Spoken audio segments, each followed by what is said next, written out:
उधर कांग्रेस महासचिव सचिन पायलट ने अमेरिकी राष्ट्रपति डोनाल्ड ट्रंप के भारत और पाकिस्तान के बीच युद्ध विराम में मध्यस्थता के दावों पर सरकार को घेरा है।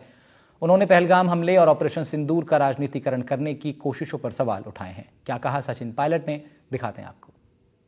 कश्मीर का जो हमारा द्विपक्षीय मामला था, पीओके जो हमारा हिस्सा है, उस पर कड़े शब्दों में सरकार के सर्वोच्च स्तर पर इस पर एक स्पष्टीकरण आना चाहिए कि हम मीडिएशन को अलाउ नहीं करेंगे। ये बायलैटरल इशू है। पाकिस्तान ऑक्यूपाइड कश्मीर हमारा अभिन्न हिस्सा है और हमने किसी ट्रेड के लालच में या किसी के दबाव में सीज़फायर नहीं किया है। हमने सैनिक बलों से बात करने के बाद एक निर्णय लिया। लेकिन जिस प्रकार घोषणा हो रही है, ट्रंप साहब का, अमेरिकी राष्ट्रपति ने जितना भी अब तक सोशल मीडिया पे पोस्ट डाला है, एक बार आतंकवादी शब्द का प्रयोग नहीं किया। हमारा मसला आतंकवाद है, कश्मीर मसला नहीं है। कश्मीर तो हमारा है ही, लेकिन आतंकवाद पे ना तो अमेरिका ने एक शब्द बोला, ना एक बार कहा कि पाकिस्तान जो स्पॉन्सर करता है आतंकवादियों को, उस पर विराम लगना चाहिए और भविष्य में पाकिस्तानी ज़मीन पर इस प्रकार की घटनाओं को अंजाम देने की ताकतें पैदा नहीं होंगी। इसका स्पष्टीकरण भी भारत को सुनिश्चित करना चाहिए। भारत की फ़ौजें किसी दल, किसी नेता, किसी विचारधारा या किसी सरकार की नहीं है, वो हम सब की अमानत है और हमें इतना गर्व है हमारे जाबाज सैनिकों पर जो हर परिस्थिति में सरहद की सुरक्षा करते हैं और जो कभी हम पर आंख उठा के देखता है उसका मुंह तोड़ जवाब हमारी सेना हमेशा देती आई है। और ये जो पूरा घटनाक्रम रहा, जब समय था तो पूरा विपक्ष सरकार के साथ खड़ा रहा और आज भी हम सरकार का समर्थन करते हैं।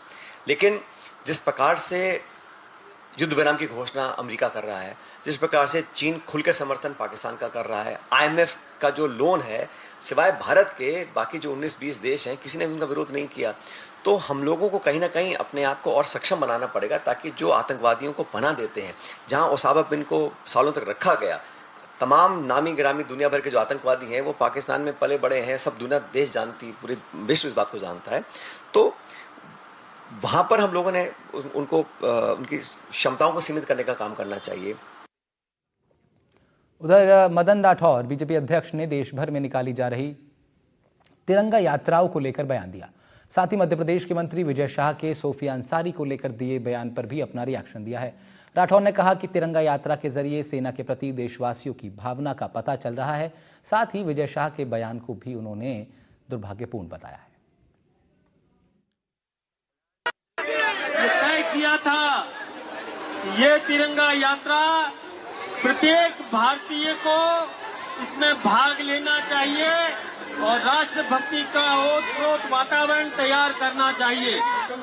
राष्ट्रभक्ति पक्ष में भी चाहिए और विपक्ष में भी चाहिए, तभी जाकर के लोकतंत्र सफल होता है। देशभक्ति का वातावरण तैयार करना है।